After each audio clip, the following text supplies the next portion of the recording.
जब कभी इस मुल्क के मईशतदान जिनमें अक्सरियत का मरकज़ो महवर अमरीका है और जिनका इल्म एडम स्मिथ के दिए हुए मुआशी मॉडल के गिर्द घूमता है, पाकिस्तान की 75 साला मुआशी कारकर्दगी का जायजा लेते हैं तो इनके मज़ामीन और गुफ्तगू का उमूमी नतीजा ये निकलता है कि पाकिस्तान ने हमेशा फौजी आमिरों के दौर में ही तरक्की की है और जमहूरी हुक्मरानों ने तो इस मुल्क की मईशत को तबाह बर्बाद करके रख दिया। ये मईशतदान जिनकी आंखों पर आलमी मालियाती निजाम की ऐनकें सजी हुई हैं, वो क़याम पाकिस्तान से इस अमरीकी और मगरबी इमदाद का जायजा नहीं लेते जो इस मुमलकत खुदादाद पाकिस्तान को सिर्फ उन्हीं अय्याम में मुयसर आई जब इस मुल्क पर फौजी डिक्टेटर मुसल्लत थे। ये इमदाद और इनायतें इसलिए नहीं थीं कि वो यूनिफॉर्म पहनते थे और उस वर्दी में सिविलियन हुक्मरानों से ज्यादा खूबसूरत लगते थे, बल्कि इस इमदाद के लिए उन्होंने अमरीका और आलमी इस्तेमार को जो खिदमात पेश की और जिस तरह उन्होंने इस मुल्क को आलमी कुव्वतों का गुलाम और बाजगुजार बनाया, इसका कोई तस्करा नहीं करता। अमरीकी इमदाद के साथ मुंसलिक गुलामी की दस्तावेज पर दस्तखत करने के लिए यकीनन किसी ऐसे फर्द वाहिद की जरूरत थी जो इस खौफ से बेनियाज हो कि उसने कल अवाम के दरमियान वापस जाना है। दूसरी अहम बात यह होती है कि किसी भी सियासी पार्टी में गुलामी और फर्माबरदारी ऐसी नहीं होती कि उनके सरबराह का हुक्म हरफे आखिर समझा जाए और उसकी फौरी तकमील की जाए। ज़ियाउल हक कहे कि हम कल से एक इस्लामी शनाख्त वाली सिपाह हैं तो फिर 18वीं सदी से कायम आर्मी मैसों में बार खत्म कर दिए जाएं और डिनर के आखिर में सरबराह मुमलिकत की जिंदगी और खुशहाली के लिए जो दुआया टोस्ट किया जाता था उस जाम में अब रूह अफ़ज़ा डाल दिया जाए, बाद ये हुक्मनामा आनन फानन नाफिजुल अमल हो जाए। इसी तरह जब परवेज मुशर्रफ की रोशन ख्याली के अहकामात नाफिज किए जाएं तो सदियों से सिर्फ मर्दों पर मुश्तमिल ये फौज खवातीन को भी अपने कैडर का हिस्सा बना ले। सियासी पार्टियों में ऐसी इताअत और फर्माबरदारी कहाँ, उनके यहाँ तो पार्टी छोड़कर दूसरी पार्टी में जाने का रास्ता खुला रहता है। सियासत से किनारा कश होने का भी इख्तियार मौजूद है, लेकिन फौज के डिसिप्लिन में ऐसा मुमकिन नहीं। आप बगैर किसी माकूल वजह के छोड़ जाएं तो आप भगोड़ों में शुमार होंगे और अगर माकूल वजह भी बताएं तो अक्सर औकात आपको बहुत सारी मुराद से महरूम होना पड़ता है। यही वजह है कि जब कभी आलमी ताकतों को अपनी जरूरियात के लिए इस मुमलिकत खुदादाद पाकिस्तान की जमीन, अफराद और अस्करी कुव्वत की जरूरत पड़ी तो उस पर इनायात की बारिशें कर दी गईं, मगर साथ ही उनसे मुस्तफीद होने के लिए एक फर्द वाहिद यानी फौजी आमिर को भी हम पर मुसल्लत कर दिया गया। पाकिस्तान की गुज़श्ता तारीख में इस मुल्क को मिलने वाली अमरीकी इमदाद का अहद बेहद मुताला करें तो ये हकीकत वाज़े हो जाती है। पहले 3 साल ऐसे थे कि हमें अमरीका की जानिब से फूटी कोड़ी भी ना मिली, लेकिन लियाकत अली खान के अमरीकी दौरे के फौरन बाद अलामती तौर पर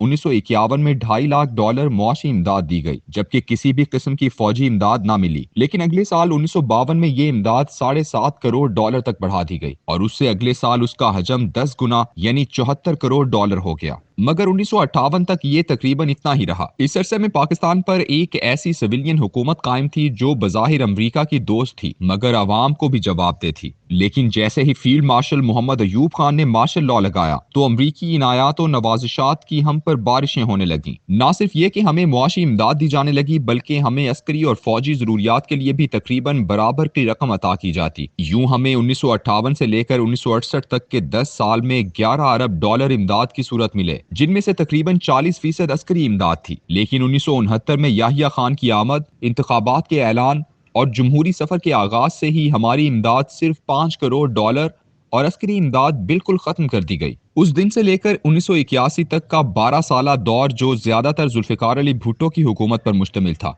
उसमें अस्करी इमदाद तो ना होने के बराबर थी, लेकिन मुआशी इमदाद भी कम होते होते $13 करोड़ सालाना तक रह गई। लेकिन जैसे ही सोवियत यूनियन की अफवाज अफगानिस्तान में दाखिल हुई और ज़ियाउल हक ने उनके खिलाफ जिहाद का ऐलान किया तो 1981 से 1990 तक हम पर अमरीका की मुआशी और अस्करी इमदाद दोनों के दहाने खोल दिए गए। हमें इस अरसे में $7 अरब मुआशी और अस्करी इमदाद के तौर पर सिर्फ अमरीका ने दिए और बाकी ममालिक की इमदाद इसके अलावा थी। लेकिन 1991 में फिर ये रकम गिरकर $15 करोड़ सालाना कर दी गई और 1992 से 2000 तक सिर्फ $3 करोड़ सालाना मिलते रहे, जबकि अस्करी इमदाद में $1 भी नहीं दिया गया। 11 सितंबर के सानहे वाले साल हमारी इमदाद सिर्फ $4 करोड़ थी, जिसे एकदम बढ़ाकर $1 अरब 10 करोड़ कर दिया गया। परवेज मुशर्रफ ने दहशतगर्दी के खिलाफ जंग का हिस्सा बनने का ऐलान किया तो नवाजिशात और इनायात की बारिशें शुरू हो गईं और अगले 10 साल में हमें तकरीबन $9 अरब मिले और कोलेशन सपोर्ट फंड उसके अलावा था।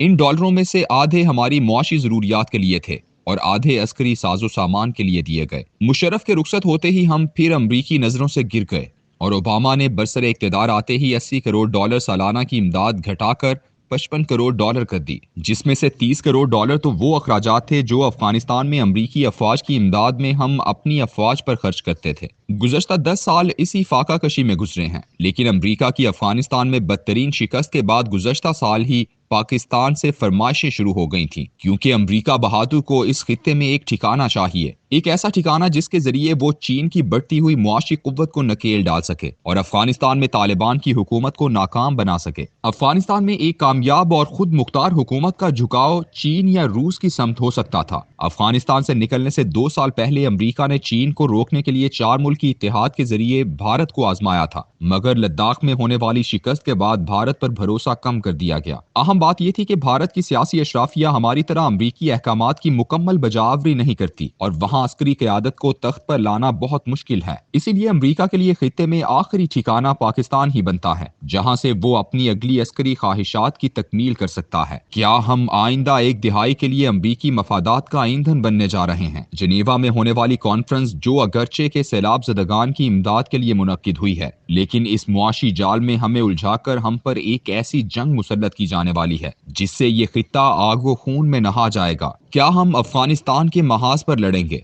और क्या हम अपने कदीम दोस्त चीन का मुआशी रास्ता रोकेंगे? फरमाइश तो यही है, देखें कौन पूरी करता है। खत्म शुद।